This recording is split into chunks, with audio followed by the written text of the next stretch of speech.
इस अभंग के माध्यम से संत तुकाराम महाराज स्पष्ट करते हैं कि संसार में जो कुछ भी घटित होता है उसका सच्चा कारण केवल ईश्वरीय इच्छा है और मनुष्य के प्रयास केवल निमित्त मात्र होते हैं। वे अपनी संत की भूमिका स्वीकारते हुए विनम्रता व्यक्त करते हैं। काय दिनकरा केला कोंबड्याने खरा। दिनकरा का अर्थ है सूर्य। मुर्गे के बांग देने से सूर्योदय नहीं होता, बल्कि सूर्योदय का समय हो गया इसीलिए मुर्गा बांग देता है। मुर्गे की बांग से सूर्योदय खरा मतलब सत्य नहीं होता, वह तो प्रकृति के नियम से होता है। इस दृष्टांत से तुकाराम महाराज मानव प्रयासों और कर्तृत्व की सच्चाई बताते हैं। मनुष्य परमार्थ के लिए कई प्रयास करता है, लेकिन केवल उन प्रयासों से ही भगवान नहीं मिल जाते या परमार्थ सिद्ध हो जाता है, ऐसा नहीं है। जब ईश्वरीय इच्छा होती है तभी वह होता है।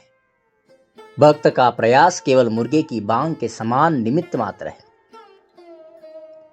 काहो ऐसा संत ठेवा भार माझे माथा देवा, यह अभंग का मुख्य आधार है।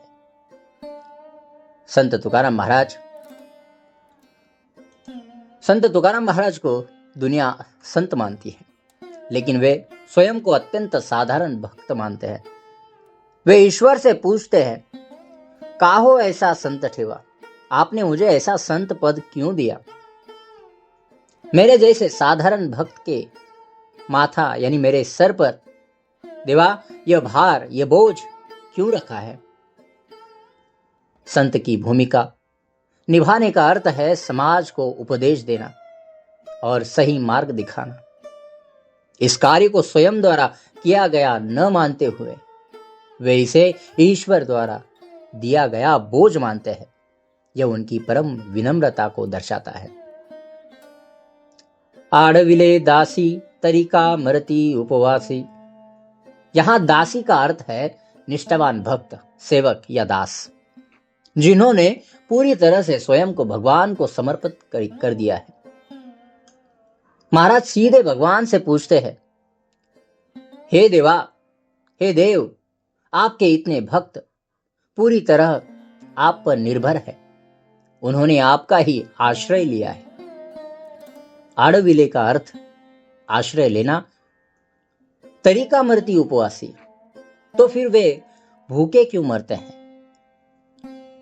यह प्रश्न केवल अन्न के लिए नहीं है, बल्कि ज्ञान, शांति या मोक्ष रूपी आत्मिक अन्न के लिए है। जो भक्त आप पर पूर्ण विश्वास रखते हैं, उन्हें भक्ति का फल शांति, ज्ञान क्यों नहीं मिलता? उन्हें अभी भी सांसारिक दुख को क्यों झेलना पड़ता है? यह प्रश्न भगवान की उदासीनता पर एक करुणापूर्ण टिप्पणी है। तुका मने हाथी कड़ा सकड़ अनंती। तुकाराम महाराज अंत में वास्तविकता का स्वीकार करते हैं। वे कहते हैं, तुका मने हाथी, ये सब कड़ा सकड़ अनंती, अनंत रूप, अनंत स्वरूप परमेश्वर के हाथ में है। कड़ा का अर्थ है शक्ति, सूत्र या नियंत्रण। संसार में जो कुछ भी होता है वह ईश्वरीय इच्छा के बिना नहीं होता। भक्त को दुख देना, संत का पद देना या किसी भी प्रयास का फल देना, यह सब अनंत परमेश्वर के नियंत्रण में है।